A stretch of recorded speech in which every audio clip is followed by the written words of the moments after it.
Comprendre les pervers narcissiques, manipulation et toxicité. Les termes pervers narcissiques sont devenus populaires ces dernières années. Mais que signifie-t-il vraiment? Aujourd'hui, on va plonger dans ce profil psychologique complexe et dévastateur.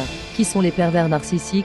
Comment les reconnaître et surtout, comment s'en protéger? Le pervers narcissique, c'est une personne qui associe un trouble narcissique de la personnalité à des comportements manipulateurs et destructeurs. Il ou elle a besoin de contrôler, de dominer et surtout de rabaisser l'autre pour se sentir supérieur. Mais attention, ce type de personne est souvent charmant au premier abord. Les pervers narcissiques utilisent plusieurs techniques pour prendre le contrôle psychologique sur leurs victimes. On parle souvent de gaslighting, cette méthode de manipulation qui consiste à faire douter la victime de sa propre réalité. Mais ils utilisent aussi la culpabilisation, l'humiliation déguisée ou encore le double discours. Dire une chose en face et faire l'inverse dans les actes. Au début, la relation peut sembler idéale.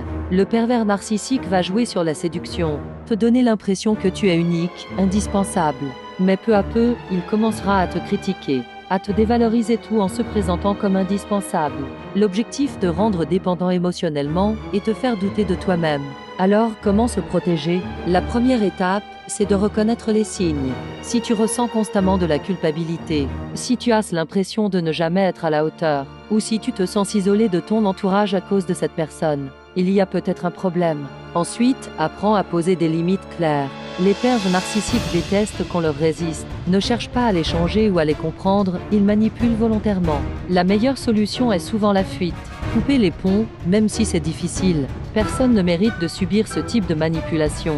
Se reconstruire après une relation toxique prend du temps, mais c'est possible. Il est essentiel de se reconnecter à soi, de reprendre confiance en ses perceptions, et de se réentourer de personnes bienveillantes. Conclusion, reprends le contrôle de ta vie. Tu mérites des relations saines, fondées sur le respect et la bienveillance. Merci d'avoir regardé cette vidéo. Si tu as aimé, n'hésite pas à liker, à t'abonner et à partager pour aider d'autres personnes à se libérer de ces relations toxiques. Prends soin de toi.